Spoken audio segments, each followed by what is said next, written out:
Nah, bruh. Nah. You saw what I just did, right? Man like Ricky went and bought a Dodge Hellcat. Guys, this ain't a prank. This is real. This is real. You know this is real, yeah? This ain't a joke. Man like Ricky isn't a Dodge Hellcat. You're going to be hearing all that bruh shit now, yeah? American muscle car. I'm gassed right now. That thing is the most angriest, most evil thing I've ever set my eyes on. You wanted me to be different. Yes, you guys wanted me to be different. I put up a post on Instagram saying should I buy an M5 or a Hellcat. In the back of my head I knew I was buying an M5, but after seeing the reaction of the Hellcat, I started to then look into the Demon. I'm like, nah, man's gonna get a Demon. And I'm like, what? The Demon's like double the price. And yeah, I just sat there and thought, well, look, why didn't I just get a Demon? Sorry, why didn't I just get a Hellcat and an M5? And here we are. We've got a Dodge Hellcat. As I say, this is not a joke, people. This is part of the LLF fleet. This car's going nowhere.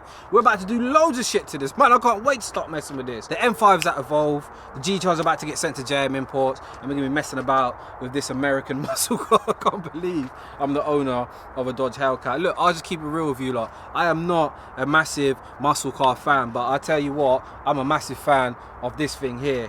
That is... It literally is hell. It looks like hell. I'm telling you, you've not seen an angrier front end. Beautiful, beautiful car. But listen, before we get into it, I know you want to see the car. I've got to quickly say a massive shout out to the company who shot that crazy intro. So they're called Wave. They contacted me about a month ago and said, look, we want to shoot something. We see your M4 reveal video. Remember the color change video?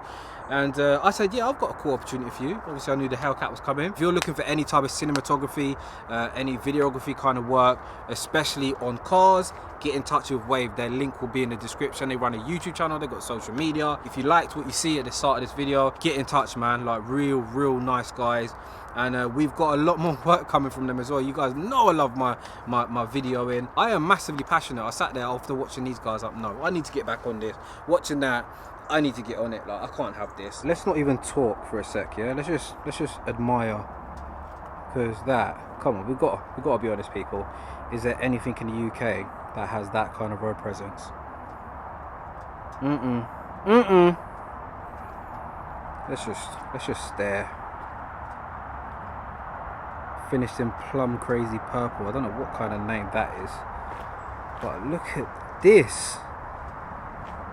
Fucking craziness. Let's get into it. As mentioned to you already, I don't have a whole lot of knowledge on these American muscle cars, but I think that's what's going to be pretty exciting to learn what ownership's like. And as mentioned to you, this will be having some bits done. And just so you know, this car is going nowhere. I have no intention of getting rid of it. This one's going to be here for a while. This has got a humongous engine, 6.2 litre V8, and it's running a twin screw supercharger, 707 bhp. It's also rear wheel drive, and this is what Dodge claims is the most powerful American muscle car in the world. So you do have the Dodge Demon, this is the Dodge Hellcat. You also have like a facelifted Hellcat which runs a little bit more power, but then you've also got the Hellcat Red Eye. It's a bit of a mess. There's a lot of different versions. This by itself is 707 bhp, 650 foot-pounds of torque. As you would have heard in the previous M5 video with Raza, the owner of RK Autoworks, it's got 8-speed automatic transmission, exactly the same gearbox you find in the F90 M5. You get these black aluminium 20-inch wheels. It's a square setup, 9.5 inches on the front and rear, wrapped in Pirelli P0s, 275/40 front and rear. So you would have obviously seen the intro where I smoked up the tyres. These tyres are completely gone. Probably going to get a set of Michelin Pilot Sport 4S on, but as you can see there, they're like, yeah, completely gone. Probably noticed this Hellcat sign here. So with the red eye, it literally comes with a red eye. Down here you've got a set of 6-piston calipers made by Brembo. Don't know the diameter, but you can see that they've been grooved, and the braking is really good. There's also Brembos on the rear. But yeah, this car in general is in beautiful condition. Only 2,000 miles on the clock. It's a little bit dirty at the moment. It's been parked up for a little bit. And I know you see that plate, Hell LLF. It had to be done because I'm just finding all these LLF plates at the moment. They're really cheap. You're talking like 300-400 quid. This car did come with a number plate saying 707 bhp. I actually got it a little bit cheaper by taking that plate off. So probably see those square exhausts. It's a really loud, just typical angry muscle car. Got the SRT badge up there, so that is what you could say is like the M division for BMW. SRT, they sort of mess with the engine, they mess with the suspension and all of the handling inside of the car. So from factory, this car came in at around $58,000. That's obviously with no options. You do also get a wide body option, so it actually widens the track, comes with a smaller and wider set of wheels for better traction. This is basically a drag car, rear wheel drive, just typical American muscle. I wouldn't say this is the best handling in class. You've got like its rivals like the Chevrolet Camaro. You've also got the Ford Mustang, which some of them have some really high performance versions, but this car, it was actually built to rival Fords back in the day. We'll try to go into a bit of the history in a sec, but look at the panel gaps. Like, it's really bad on this car. I was sitting on the bonnet the other day, so let me try to get you an angle. Like, can you see there how it's really raised, and the line, look, it goes really thick and then it gets thinner as you go up. So this car is practically brand new.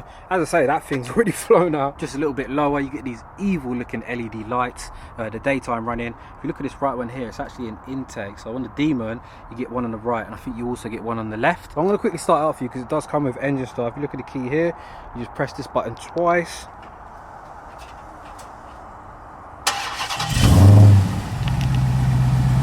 And you see what I mean by the headlights now, how evil they look. Now this is a thing of beauty. I'm over the moon. Let's turn that off. So just press it twice again. But honestly, it makes the loudest scream from the front. It's just so angry. As mentioned, it's also left-hand drive. It's been a little bit of a nightmare, I'm not gonna lie to you. And these doors, honestly, they're so heavy. I've noticed my hand kind of slides off this handle. You've always got to get used to it. But real weight to this. Two-door coupe. As you can see, you've got the SRT branding on the wheel and the seat.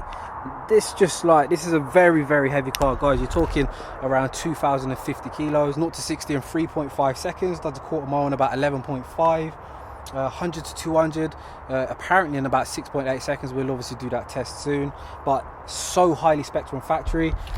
As mentioned, you get the 8-speed ZF box. Obviously the gearing is probably going to be a little bit different to the F90. You got these dials here that are in kilometers, not in miles per hour. You do get a digital speedo in the center, but I need a wider lens, guys. Like, you've got leather on the door cards. Very weird being left-hand drive. Thank God my friend let me borrow his E30 M3 for a couple of months. Let me tell you, if it wasn't for me driving that E30 M3, I would have 100% probably crashed his car. Like, I would have definitely scuffed it into something. Literally the other day, I've flown up a curb. Like, I've literally smashed the left and the right wheel. No curbing, but you've got to be really careful, man. As soon as you stop thinking, stop concentrating, for me anyway, I just find it a little trickier. Rear LED lights look awesome. You get this spoiler here, it's just solid. You do also get this rear view camera. I think you get parking assist as well. But yeah, loads and loads of stuff that come from factory. You may notice that SRT button, so you get a load of different driving profiles. The suspension itself is adaptive, which is also tuned by SRT. But as you can imagine, this thing loves to spin up from the rear. It's literally a drag racing car. It's not going to help obviously by having low tread on the tires, but you can be on the motorway at any speed, you flatten it and it just slides from left to right. I don't think this model comes with the line lock. I think that may be a later model, correct me if I'm wrong. Also comes with launch control, not that I've used that yet, but there's just loads of drag racing features in this car. So you've got like timers, and you can do your quarter mile, your 0 to 60s. I think the Dodge brand in general was made to give value for money. $58,000 in the USA. Obviously this has been imported to the UK, so this one's going to carry a little bit of a premium. I think the Dodge Demon I was looking at was about 125,000. I'm not sure what they are in America, but obviously that was a limited run. But the Dodge Demon, it's like 100 kilos lighter, and also you have to run E85 or race fuel to get it to 840 horsepower. Definitely we're going to do some performance mods, but I'm thinking we should be silly with this. I'm thinking should we put neons on it, should we install NOS, like, you know, so like the smoke comes up in the air. I'm thinking should we bag it? Don't need to do anything serious. We've got the GTR, we've got the M5 for the serious performance stuff. I don't know, what do you think? Do you think that it'll beat my GTR? My GTR stage 1 tune running 630 bhp. This is obviously 707 with a supercharger, but I feel that it would be a very interesting race. But interior wise, guys, it's brand spanking new, only 2,275 miles on the clock.